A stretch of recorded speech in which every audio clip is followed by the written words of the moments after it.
Although the war has not yet reached its 10th day, there are already numerous signs of confusion and desperation within the IRGC, the central pillar of Iran's ruling system. Repeated strikes on the IRGC's alternative command and deployment sites, including stadiums, mosques, hospitals, and schools, together with the killing of Khamenei, the IRGC commander, and many of its senior military commanders have left the organization's chain of command and operational capacity in severe disarray.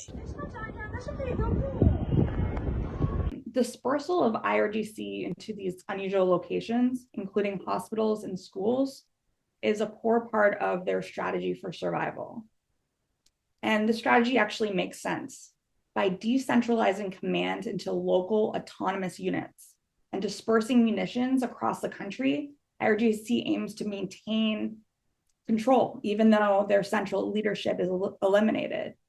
But hiding in places, especially in hospitals, is a page out of the Hamas playbook.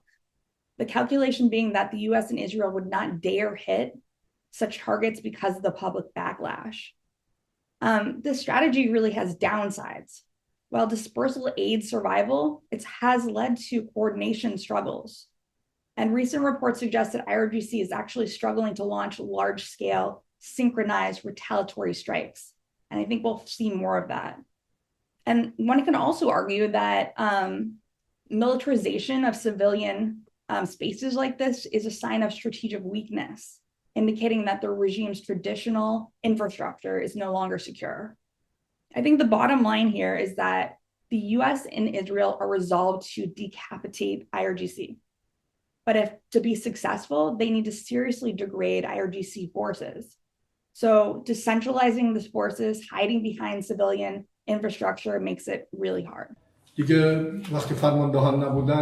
On Saturday, Masoud Pezeshkian, the president and a member of the Interim Leadership Council, apologized to neighboring countries for Iran's attacks and said they had resulted from the killing of commanders and the fact that the armed forces had been acting on their own initiative. He said the Interim Leadership Council had decided to bring the attacks to an end. Yet only minutes later, the IRGC struck Dubai airport, and Mohseni AJ, another member of the Interim Leadership Council, denied Pezeshkian's remarks. It therefore appears that the government itself has also fallen into division and disorder, a crisis that seems to have intensified in particular over the choice of Khamenei's successor. This comes as the crushing of the IRGC, the Basij, the police, and the intelligence and security forces has left these bodies stripped of their organizational coherence and command structure,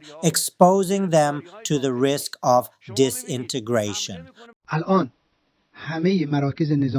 They have now struck nearly all major military sites, forcing the IRGC and the police to move to new locations. But those new locations also come under attack. This keeps the forces in a constant state of alert, wearing them down and exhausting them. With no unified command structure, they can quickly descend into complete disarray. Attacks by Kurdish Peshmerga forces, which have recently united, they have also been continuously pounding their positions in the Kurdistan region. But the IRGC is now living through the darkest days in the 47-year history of its existence, days that may yet lead to its disappearance from history. Omid Habibinia, London, for the Media Line.